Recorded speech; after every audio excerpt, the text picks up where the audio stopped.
الافلاق والارضین والصلاة والسلام علی من کان نبیا وآدم بین الماء والطین اما بعد فاعوذ باللہ من الشیطان الرجیم بسم اللہ الرحمن الرحیم۔ ایک دفعہ ہدیہ درود پیش کیجئے۔ اللہم صلی علی سیدنا و مولانا محمد وعلی آلہ وعطرتہ بعدد کل معلوم لک۔ آج کا ہمارا درس قرآن سورہ آل عمران کی آیت نمبر 137 سے شروع ہو رہا ہے۔ اس میں اللہ رب العزت فرماتے ہیں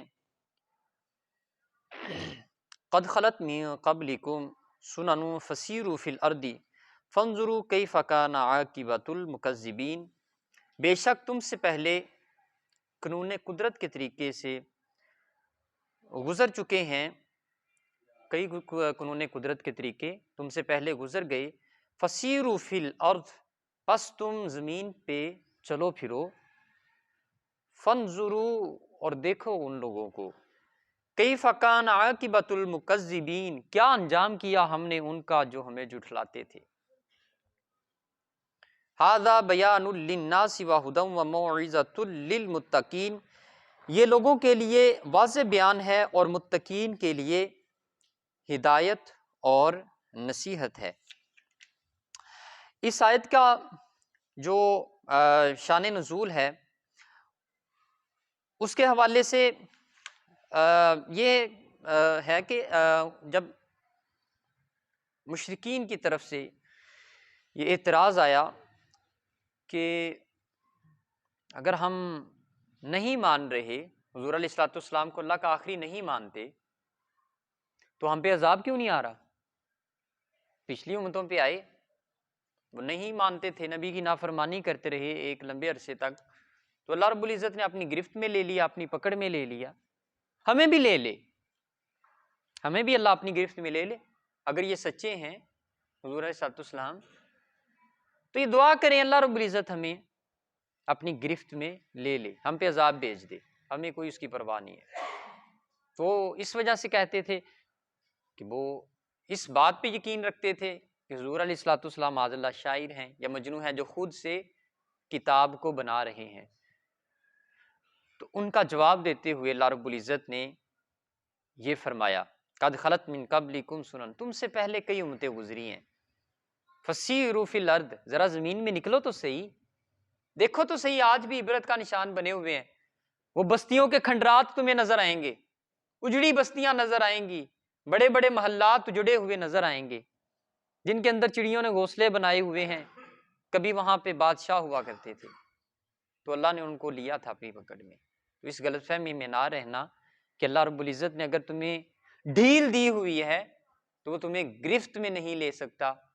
ان بطش ربک لشدید، بے شک تیرے رب کی جو گرفت ہے وہ بہت شدید ہے، سخت ہے۔ وہ جب لیتا ہے اپنی پکڑ میں، ایک میعاد تک وہ ڈھیل دیتا ہے، چھوڑتا ہے اس کے حال پہ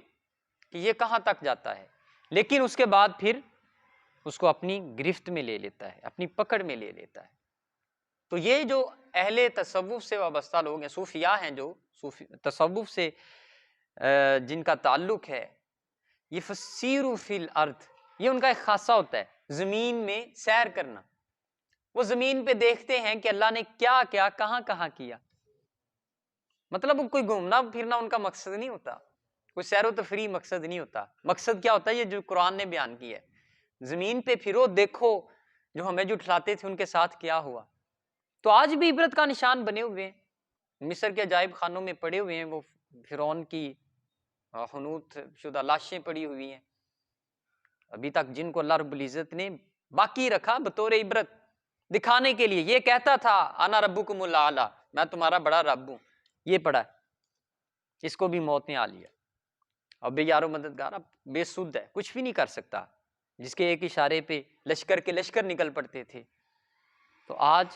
وہ بھی پڑا ہوا ہے۔ تو یہ اس کے اوپر جو طاقت ہے وہ خدا کی ہی ہے۔ اس کے بعد فرمایا وَلَا تَهِنُوا وَلَا تَحْزَنُوا وَأَنْتُمُ الْأَعْلَوْنَ إِن كُنتُم مُؤْمِنِينَ، اور وَلَا تَهِنُوا، اور کمزوری نہ دکھاؤ۔ یہ مسلمانوں سے اللہ رب العزت نے خطاب فرمایا غزوہ احد کے بعد، کیونکہ بڑا نقصان ہوا تھا غزوہ احد میں مسلمانوں کا، جانی طور پہ بھی، مالی طور پہ بھی، اور گویا حضور علیہ الصلوۃ والسلام بھی زخمی ہوئے اس غزوہ کے اندر، تو یہ ایک بڑا شدید قسم کا نقصان تھا، مسلمانوں کے دل جو ہے وہ زخمی تھے، بیرونی طور پہ بھی زخمی تھے، اندرونی طور پہ بھی زخمی تھے، تو گھاؤ دونوں طرف ہی تھے، باہر بھی اور اندر بھی۔ تو اللہ رب العزت نے ان کو تسلی دی، ولا تہینوا، کمزور نہ ہو جانا، حوصلہ دیا، اب کمزور نہ ہو جانا، ولا تہینوا، اور غم نہ کرنا، وانتم الاعلون ان کنتم مؤمنین، اگر تم کامل مومن ہو تو تم غالب آؤ گے، اگر تم کامل مومن ہو تو اللہ رب العزت تمہیں غلبہ عطا فرمائے گا، تمہیں عروج عطا فرمائے گا۔ ان یمسسکم قرح فقد مس القوم قرح مثلہ، اگر تم زخمی ہوئے ہو تو تمہارے مخالف لوگ بھی اسی طرح زخمی ہوئے ہیں، یعنی حوصلہ دینے کا انداز دیکھیں کہ اگر تم بھی ہوئے ہو تو وہ بھی تو ہوئے ہی ہیں، وہ بھی تمہارے ہاتھوں مکمل نہیں بچ سکے، وہ بھی ہوئے ہیں۔ وَتِلْكَ الْأَيَّامُ نُدَاوِلُهَا بَيْنَ النَّاسِ، اور ہم لوگوں کے درمیان ایام کی تنگی اور کشادگی کو گردش دیتے ہیں، یعنی اچھے اور برے دن ان کو ہم گردش میں رکھتے ہیں، ایسا نہیں ہے کہ ایک کے اچھے دن چل رہے ہیں تو اچھے ہی چلنے ہیں، تادم مرگ، شعور سے جب وہ شعور میں آیا اس سے لے کے اینڈ تک وہ خوشحالی میں ہی رہے، یا جو پیدا ہوا بدحالی میں تھا تو بدحالی ہی لے کے چلا گیا، تو فرمایا کہ نہیں، ایسا نہیں ہم چاہتے، تلک الایام نداولها بین الناس، ہم تو یہ خوشحالی اور تنگی کے دن گردش میں رکھتے ہیں، جیسے سورج طلوع ہوتا ہے تو دن آتا ہے، سورج طلوع ہونے کے بعد دن شروع ہو جاتا ہے، آہستہ آہستہ طلوع ہوتے ہوتے وہ پوری آب و تاب کے ساتھ ہو جاتا ہے،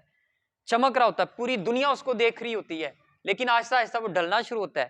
اور ڈھلتے ڈھلتے غروب ہو جاتا ہے، پھر رات کا آغاز آتا ہے، اور رات بھی آہستہ آہستہ شروع ہوتی ہے، ہوتے ہوتے گھوپ اندھیرا، اس کے بعد پھر طلوع سحر ہو جاتی ہے، نہ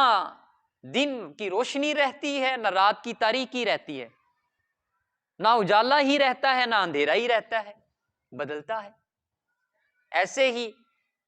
بچہ پیدا ہوتا ہے، آہستہ آہستہ آہستہ آہستہ آہستہ آہستہ جوانی میں آیا، پوری آب و تاب میں ہوتا ہے، وہ اس کا عروج ہوتا ہے، نقطۂ عروج پہ ہوتا ہے، 25 کے بعد پھر ایک ریورس گیئر دوبارہ لگتا ہے جس سے وہ پیچھے جانا شروع ہوتا ہے، اپنے عروج سے وہ چوٹی سے آ کے نیچے اترتا ہے آہستہ آہستہ۔ تو یہ دن ہے جو اللہ رب العزت فرماتے ہیں کہ ہم پھیر رہے ہیں، ایسے ہی قوموں کے ساتھ بھی یہ حال ہوتا ہے کہ ایک قوم آتی ہے آہستہ آہستہ اوپر آ جاتی ہے، کچھ قانون فطرت بھی ہیں جن کے اوپر عمل کیا جائے تو اللہ عروج دے دیتا ہے، وہ چاہے مسلمان ہو چاہے کافر، فطرت کے قانون ہیں، ان کے اوپر عمل کرے تو اللہ عروج دے دیتا ہے۔ تو کوئی بھی قوم آتی ہے ان قوانین کے اوپر عمل کرتے ہوئے وہ عروج پہ آ جاتی ہے، دوسری زوال میں چلی جاتی ہے، پھر وہ آہستہ آہستہ زوال کی طرف جاتے ہیں، اور یہ دوبارہ جو نیچے گئی ہوئی قوم ہے یہ عروج کی طرف آ جاتی ہے۔ یہ ہماری داستان ہے، اور پچھلی اقوام کی تاریخ کو اٹھا کے دیکھ لیں، ایسا ہی ہو رہا ہے، کبھی کوئی قوم اوپر آئی ہوتی، مسلمانوں کا بھی ایک دور رہا، 1000 سالہ تاریخ ہے ہماری، اس بر صغیر میں بھی ہے، دنیا کے کئی خطوں میں ہے، مسلمانوں کا عروج تھا، دنیا ہماری طرف رجوع کرتی تھی، جیسے ہم اب یورپ کی طرف کر رہے ہیں کہ وہ نقطۂ عروج پہ ہیں، تو کبھی مسلمان بھی اس نقطے پہ تھے، تو اللہ رب العزت کی مشیت تھی، یا کچھ ہماری کمیاں اور کوتاہیاں بھی اس میں شامل حال رہیں جن کی وجہ سے ہم آہستہ آہستہ زوال کی طرف آ گئے۔ انشاءاللہ امید واسق ہے کہ اللہ رب العزت دوبارہ عروج عطا فرمائے گا، لیکن اس سے ہمت جو ہے وہ نہیں ہارنی چاہیے۔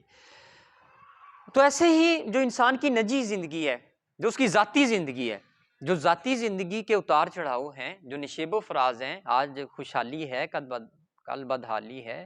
جب خوشحالی ہو تو اس وقت اللہ کا شکر کیا جائے، جب برے دن ہو تو پھر صبر بھی کیا جائے۔ وَلِيَعْلَمَ اللَّهُ الَّذِينَ آمَنُوا وَيَتَّخِذَ مِنْكُمْ شُهَدَاءَ، یہ جو دن کا پھیرنا ہے یہ اس لیے ہے کہ اللہ ایمان والوں کو چھانٹ کر الگ کرے اور تم میں سے بعض لوگوں کو وہ مرتبہ دے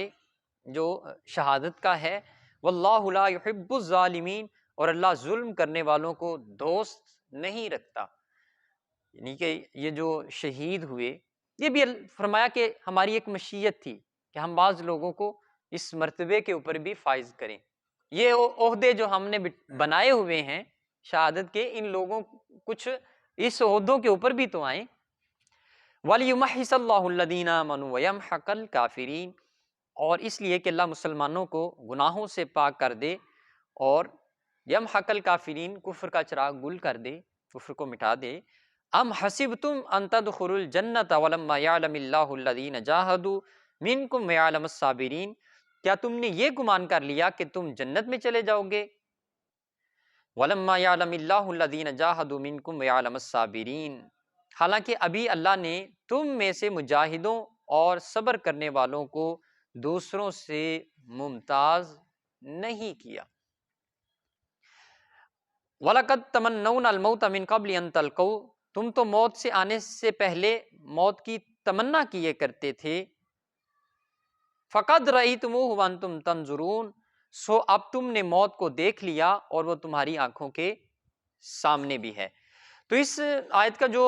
شان نزول ہے کہ جس میں یہ کہا کہ کیا تم یہ گمان کرتے ہو کہ تم جنت میں چلے جاؤ، حالانکہ ابھی تم میں سے مجاہدین اور صبر کرنے والوں کو دوسروں سے ممتاز نہیں کیا۔ اس سے مراد تھی کہ جو شہید ہو گئے، جو احد میں شہید ہو گئے اور جو صبر کے ساتھ ڈٹے رہے، کئی ایسے صحابہ کرام بھی تھے جو وہاں سے دوڑے بھی، جب وہ یلغار آئی ایک دم سے حواس باختہ ہو گئے، کوئی ادھر دوڑ رہا ہے کوئی ادھر، سمجھ ہی نہیں آ رہی تھی۔ فرمایا کہ جو اس میں شہید ہو رہے ہیں اللہ رب العزت ان کو ممتاز درجہ عطا فرما رہا ہے۔ وَلَقَدْ كُنْتُمْ تَمَنَّوْنَ الْمَوْتَ مِنْ قَبْلِ أَنْ تَلْقَوْا، تم اس سے پہلے تمنا کرتے تھے، یعنی اس سے پہلے غزوہ بدر ہوا تھا، تو کچھ ایسے صحابہ کرام تھے جو غزوہ بدر میں شریک نہیں ہوئے تھے، تو وہ یہ چاہتے تھے کہ اب اگر اللہ رب العزت ہمیں موقع عطا فرمائے تو ہم آئندہ لازمی طور پر شرکت کریں گے، اگر ہمیں اللہ رب العزت نے دوبارہ اس طرح کا کوئی موقع عطا فرمایا۔ تو یہ جب غزوہ احد ہوا، اس میں وہ صحابہ کرام بڑھ چڑھ کر حصہ لے رہے تھے، چند ایک صحابہ کرام تھے کہ جو شریک نہیں ہو سکے تھے، اور وہ غزوہ احد میں بھرپور طریقے سے انہوں نے شرکت کی۔ اس کے بعد فرمایا وما محمد الا رسول قد خلت من قبلہ الرسل، یہ حضور علیہ الصلوۃ والسلام کا اسم گرامی پہلی، یعنی کہ ترتیب کے اعتبار سے پہلی دفعہ چوتھے سپارے میں آیا، ترتیب توقیفی کے اعتبار سے، اور فرمایا کہ محمد صلی اللہ علیہ وآلہ وسلم اللہ کے رسول ہیں، وما اور نہیں ہیں، وما محمد اور محمد صلی اللہ علیہ وسلم نہیں ہیں، الا رسول مگر اللہ کے رسول۔ جو نفی ہوئی ہے وہ ان کے معبودیت کی ہوئی ہے، الوہیت کی ہوئی ہے، یعنی ان کو خدا نہیں مان لینا، یعنی حضور علیہ الصلوۃ والسلام کو خدا کا درجہ نہیں دینا، بلکہ الا رسول، وہ اللہ کے رسول ہیں۔ یہ کیوں کہنے کی ضرورت پیش آئی، اس کا بھی آگے ذکر کرتا ہوں۔ قد خلت من قبلہ الرسل، ان سے پہلے اور رسول بھی گزر چکے ہیں۔ افإن مات أو قتل انقلبتم على أعقابكم، اگر وہ فوت ہو جائیں، او قتل انقلبتم، یا انہیں شہید کر دیا جائے، علی اعقابکم، تو کیا تم واپس پلٹ کے چلے جاؤ گے؟ ومن ینقلب علی عقبیہ فلن یضر اللہ شیئا، تو جو اپنی ایڑیوں سے پھر جائے سو وہ اللہ کا کچھ نقصان نہیں کرے گا۔ وسیجزی اللہ الشاکرین، اور ان قریب اللہ شکر کرنے والوں کو جزا عطا فرمائے گا۔ تو اس میں اس کا جو شان نزول ہے اس میں فرمایا کہ ایک مہاجر ایک انصاری صحابی کے قریب سے گزرے غزوہ احد کے میدان میں، تو وہ انصاری صحابی خون میں لتھڑے ہوئے پڑے تھے، خون میں لت پت تھے، زخموں سے چور تھے، تو انہوں نے اس مہاجر صحابی سے پوچھا کہ کیا معلوم ہے تمہیں کہ رسول اللہ صلی اللہ علیہ وسلم کو شہید کر دیا گیا ہے؟ افواہ پھیل گئی تھی نا ایک دم سے، حضرت مصعب بن عمیر حضور علیہ الصلوۃ والسلام کے مشابہ تھے، تو وہ شہید ہوئے تو ایک دم سے یہ شور پڑ گیا کہ حضور علیہ الصلوۃ والسلام شہید ہو گئے، تو وہ اب ان تک بھی یہ شور پہنچ گیا، وہ جہاں زمین پہ پڑے ہوئے تھے، تو انہوں نے بھاگتے ہوئے ایک صحابی سے پوچھا کیا حضور علیہ الصلوۃ والسلام شہید ہو گئے ہیں؟ تو اس انصاری نے کہا کہ اگر حضور علیہ الصلوۃ والسلام شہید ہو گئے تو آپ تبلیغ فرما چکے ہیں، اب تم اس دین کی طرف سے یہ جہاد کو جاری رکھو۔ مطلب مقصد یہ تھا کہ اب ہم پلٹ چلیں، کہ ختم ہو گیا سلسلہ، اب واپس چلے جائیں، لیکن ان کا جواب یہ تھا دوسرے صحابی کا کہ نہیں، ایسا ہرگز نہیں ہے۔ یہ آیت جو ہے اس میں ہمیں صحابہ کرام کو بالخصوص ایڈریس کیا کہ یہ حضور علیہ الصلوۃ والسلام آپ میں موجود ہیں، کبھی نہیں بھی ہوں گے، اور اگر نہیں ہوں گے تو ان سے پہلے رسول تشریف لائے اور وہ بھی اس دنیا سے تشریف لے گئے، آپ نے دین کی تبلیغ کا کام جاری رکھنا ہے، اس کو جاری رکھنا ہے۔ تو جب حضور علیہ الصلوۃ والسلام کا مثال با کمال ہوا تو حضرت عمر فاروق رضی اللہ تعالیٰ عنہ آپ تلوار لے کر مسجد میں آ گئے اور کہا کہ جو یہ کہے گا، جس سے میں نے یہ سنا کہ حضور علیہ الصلوۃ والسلام اس دنیا سے تشریف لے گئے، آپ وفات پا گئے، تو عمر اس کی گردن اڑا دے گا۔ یعنی حضرت عمر فاروق رضی اللہ تعالیٰ عنہ یہ ماننے کے لیے تیار ہی نہیں کہ حضور علیہ الصلوۃ والسلام اس دنیا سے تشریف لے گئے۔ جذباتی طور پہ وہ ایک محبت کا تقاضا تھا جو قبول نہیں کر رہی تھی، جیسے ابھی بھی کسی کوئی فوت ہو جائے اور اس کا جو قریبی ہو، جو چاہنے والا ہو، اس کو اطلاع ملے نا کہ تمہارا وہ فوت ہو گیا، کہتا کہ نہیں میں نہیں مانتا، وہ جذبات میں آ کے کہتا ہے کہ میں نہیں مانتا، یہ کیسے ہو سکتا ہے، ابھی تو وہ مجھ سے باتیں کر رہا تھا، ابھی تو یہ ہوا تھا، تو وقتی طور پہ وہ یقین نہیں کرتا۔ تو ایسے ہی یہ معاملہ کئی صحابہ کرام کے ساتھ ہوا۔ پھر حضرت صدیق اکبر رضی اللہ تعالی عنہ آپ مسجد میں تشریف لائے اور آ کے آپ نے خطبہ ارشاد فرمایا، اور اس میں یہ کہا کہ موت جو ہے یہ برحق ہے، جو شخص اللہ کی عبادت کرتا ہو، جو شخص اللہ کی عبادت کرتا ہے، یہ سیدنا صدیق اکبر رضی اللہ تعالیٰ عنہ آپ نے فرمایا، جو شخص اللہ کی عبادت کرتا ہے تو اس کا یہ ماننا لازم ہے کہ صرف اللہ ہی زندہ ہے، ہمیشہ سے ہے، ابھی موجود ہے، ہمیشہ رہے گا، اس کے علاوہ جو بھی ہے اس کو وفات آئے گی، جس کو سجدہ کرنے والے لوگ ہیں ان کو وفات آئے گی، اور حضور علیہ الصلوۃ والسلام بھی اللہ کو ہی سجدہ کرنے والے تھے، تو وہ گویا ہم میں نہیں رہے۔ تو یہ سیدنا صدیق اکبر رضی اللہ تعالیٰ عنہ آپ نے یہ خطبہ ارشاد فرمایا،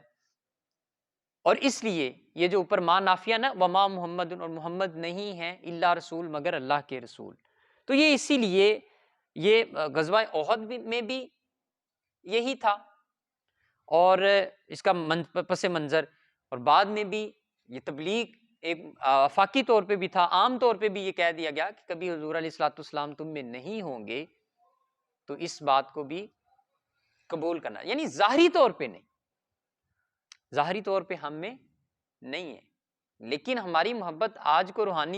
بھی روحانی طور پہ ان کو مانتی ہے،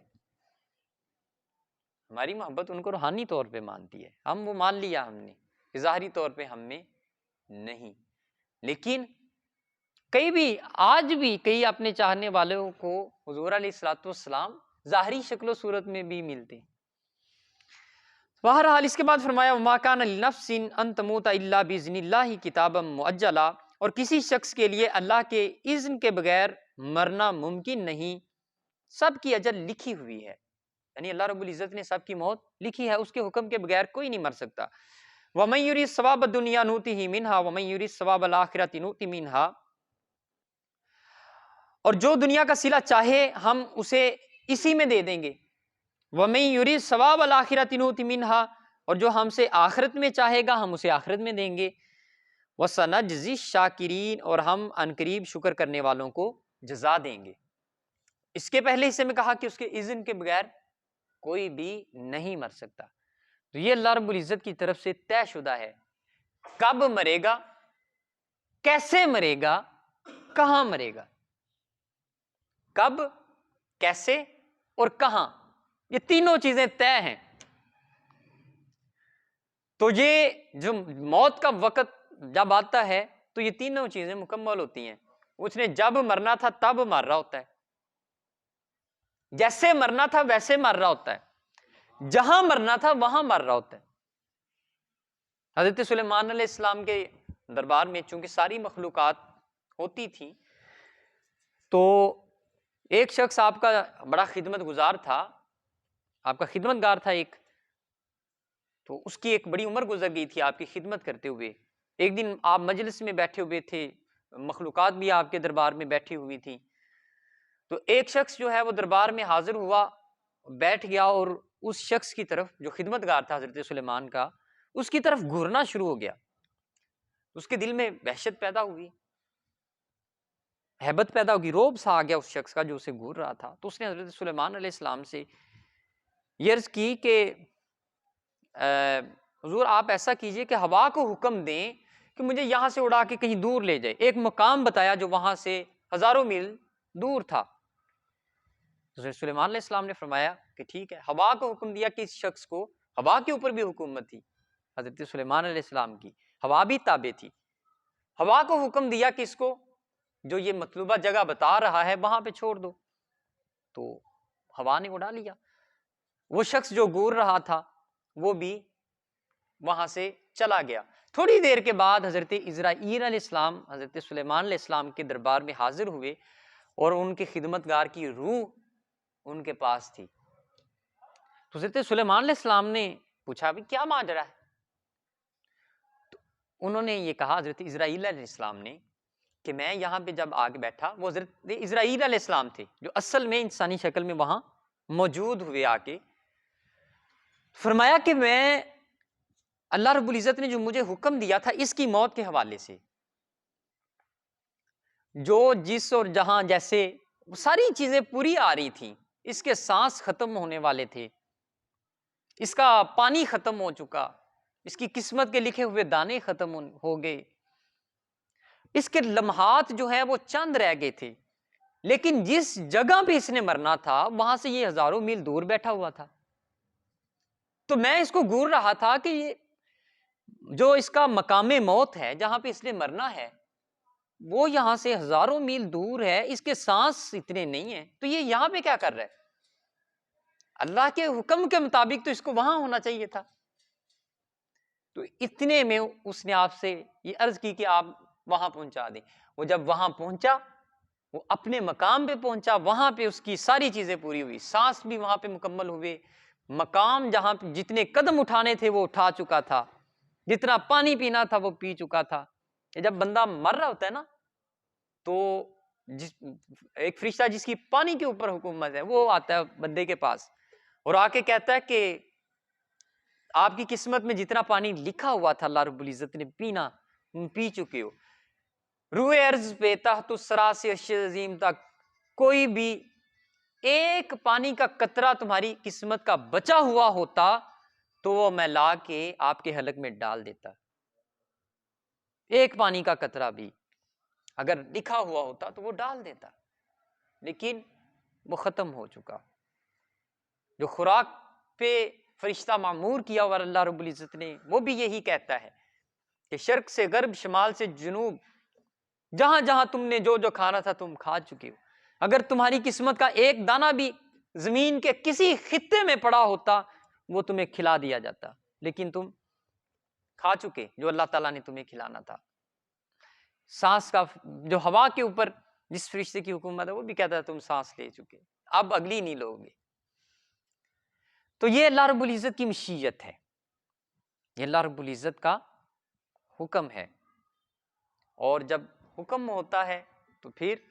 سر تسلیم خم۔ تو یہ اللہ رب العزت کئیوں کو دے دیتا ہے، کچھ اپنے محبوب لوگوں کو، جیسے حضرت موسیٰ علیہ السلام کا ہے کہ حضرت عزرائیل علیہ السلام آئے اور عرض کی کہ اے موسیٰ علیہ السلام آپ کی روح قبض کرنے آیا ہوں، تو مکہ ٹھونس دیا، تم میری روح قبض کرنے آؤ گے؟ تو اللہ کی بارگاہ میں حضرت اسرائیل علیہ السلام حاضر ہوئے اور عرض کی کہ حضور اے باری الہ، آپ کے وہ لاڈلے پیغمبر جو ہیں وہ ابھی مرنا نہیں چاہتے.